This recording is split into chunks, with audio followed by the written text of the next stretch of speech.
बदलापूर पश्चिमेला हेंद्रेपाडा परिसरात असलेल्या सत्संग विहार या बंगाली समाजाच्या संस्थेनं उल्हास नदीचा किनारा खणून सुमारे 5,500 ब्रास माती नदीच्या पात्रात टाकून नदीचे पात्र अरुंद करून संस्थेच्या मालमत्तेच्या रक्षणासाठी बेकायदेशीर संरक्षक भिंत बांधण्यास सुरुवात केली होती। त्यामुळे पुराचे पाणी परिसरात अधिक प्रमाणात पसरले असते, तसेच पलीकडची ग्रहसंकुले आणि डॉक्टर बाबासाहेब आंबेडकर स्मारक सुद्धा धोक्यात येण्याची शक्यता निर्माण झाली होती। यासाठी कोट्यावधी रुपयांचा ठेका काही राजकीय व्यक्तींना देण्यात आले। त्यामुळे बेधडक काम सुरू होते, परंतु या कामाचा एक व्हिडिओ आपले बदलापूरवर प्रसिद्ध झाला किंवा प्रसारित झाला। त्यानंतर मनसे नेत्या संगीता चेंदवनकर आणि सामाजिक कार्यकर्ते अविनाश सोनावणे यांनी घटनास्थळी धाव घेतली। महसूल आणि पोलीस विभागाने ते काम बंद पाडले। JCB आणि पोकलेन मशीन सील बंद केली, परंतु त्यानंतर सुद्धा काम सुरू राहिलं। त्यामुळे स्थानिक नागरिकांनी संताप व्यक्त केला।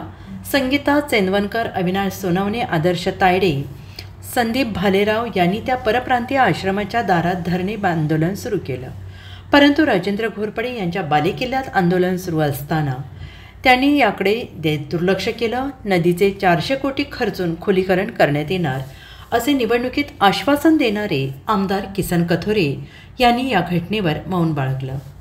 पण समाज माध्यमातून व्यक्त झालेला संताप तसेच स्थानिक नागरिकांनी विशेषतः महिलांनी राजेंद्र घोरपडे यांच्यावर प्रखर टीका केली आणि आमरण उपोषण करण्याचा निर्णय घेण्यात आला। सरतेशेवटी भाजपचे राजेंद्र घोरपडे यांनी आंदोलनस्थळी भेट देऊन काम बंद करण्यात येईल, तसेच केलेले बांधकाम निष्कासित करण्यात येईल, तसेच नदीत केलेला भराव काढून टाकण्यात येईल असे आश्वासन दिले। त्यामुळे लोक आंदोलन स्थगित करण्यात आल्याचं सांगण्यात आलं, परंतु या कामाला आशीर्वाद कोणाचे होते? जप्त केलेली यंत्रसामुग्री तसेच महसूल विभागाने केलेला 3 कोटींचा दंड याबाबत अद्याप कोणीही अधिकृत माहिती देण्यात आलेलं नाही। त्यामुळे सगळीकडे संशयाचं वातावरण आहे।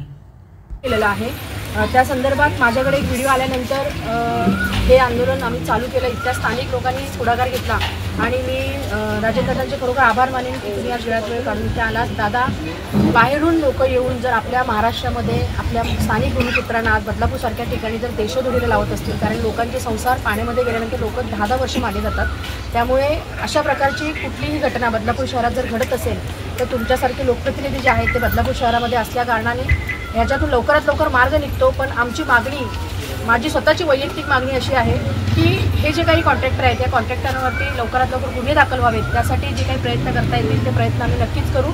भविष्यात अशा प्रकारचं बांधकाम अनधिकृतरित्या बदलापूर शहरामध्ये कुठे होऊ नये याच्यासाठी नक्कीच आपण सर्वांनी सुद्धा काळजी घ्या, एवढंच मी सांगेन आणि पुन्हा एकदा राजेंद्रदादांचे आभार मानतो। धन्यवाद।